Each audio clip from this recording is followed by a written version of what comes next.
All right, we're going to continue to look now at each of the four teams that are associated with the contingency planning, looking at the management team, the incident response team, disaster recovery team, and the business continuity team.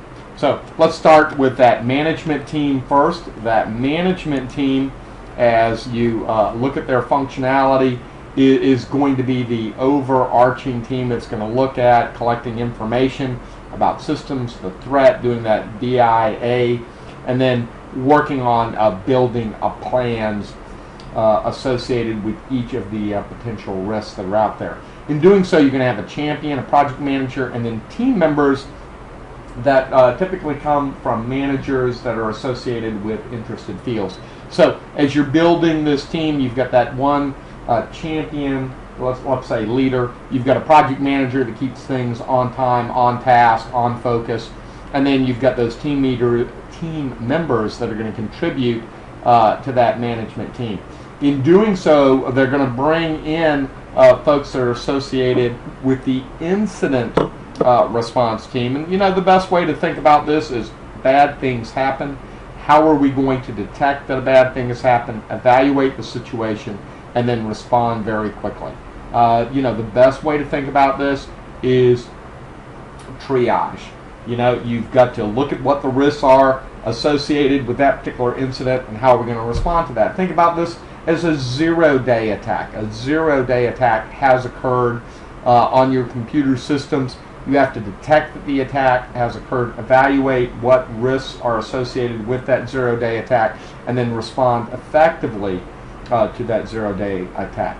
In doing this, this incident response team does lots and lots of things ahead of time, planning and looking at possibilities, and then lots of things during the actual incident and then after the incident so that they improve their processes. All right, let's now look at a disaster recovery team.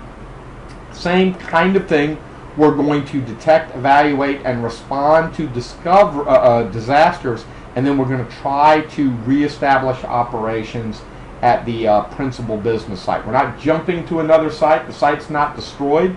It's still operational, but we've had a disaster occur of some form that has disrupted our business, and we've got to get back on our feet and get cranking. All right, let's shift forward now and look at that third component, business continuity. Our main site is gone. It is no longer functional. We're going to have to set up off-site operations at a different location based on an incident or a disaster occurring.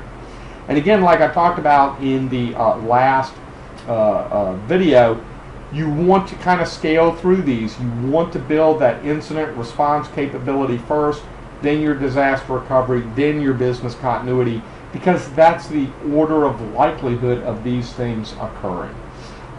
So we've talked about, if I slide back up a couple of slides, we've talked about these four different teams: a contingency planning management team, that overarching team.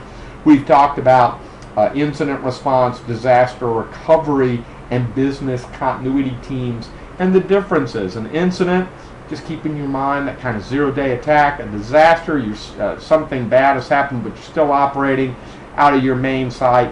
And then business continuity, you're going to have to shut down that main site, move to a different site, or start operations at a different site. What are the kind of plans you need to put in place? What are the kind of drills you need to put in place to do that transition and bring the business back up? So this concludes this short video looking at the four teams associated with it.